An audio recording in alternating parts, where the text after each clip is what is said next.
beyond 12 nautical miles from high tide features. So we amended it in the Republic Act 9522. We only claim all the high tide features and 12 nautical miles around that. So we are now compliant with UNCLOS. Now, if you look at this Spratlys in this two map, this is the 1875 and this is the present Namria. You will see here Pag-asa. That's T2. You will see here Kota. Kota here. And that is Loita. And you will see here Ligao. That is T2. So it more or less coincides.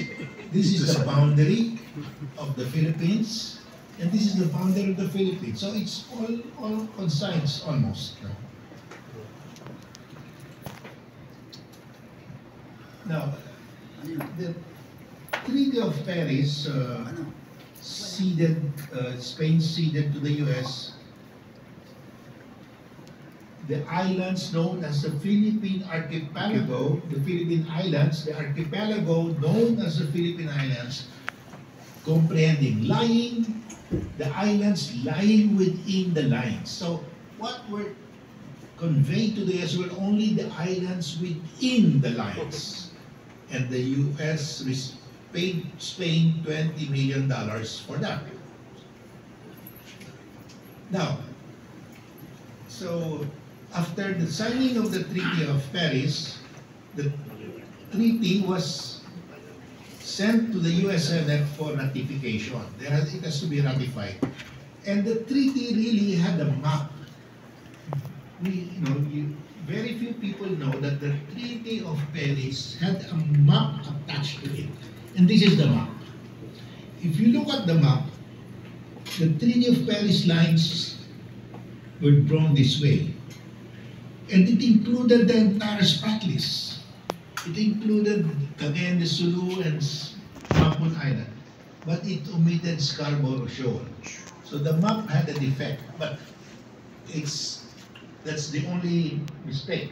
But it included the entire Spratlys, included Cagayan de Sulu, Cebu to here.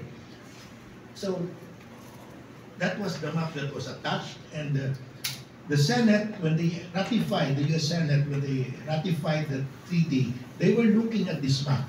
Okay, everything is here. They did not, of course, know about Scarborough Shoal, so they approved it. But there was a problem, because the treaty, in the text of the treaty, the coordinates of these lines were stated longitude, latitude, longitude, latitude.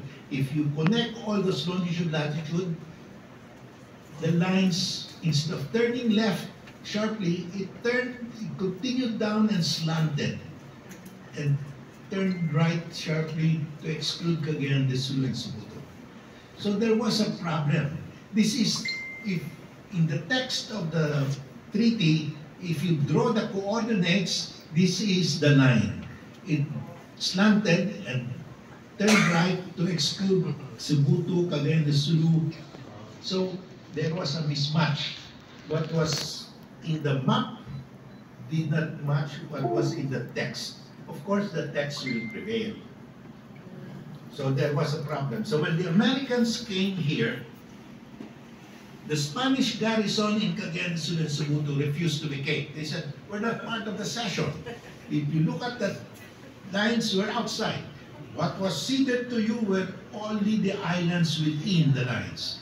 So the Americans had to talk again to the Spaniards. Hey, you see, Cagayan de Sulu, the Spanish garrisons refused to move. You know, the Spaniards were very good in all these maps. They've been at it since the 1500s. So the Americans were newbies, they were new colonizers. So their engineers made a mistake in drawing the coordinates. So the Americans, the Secretary of State of the U.S.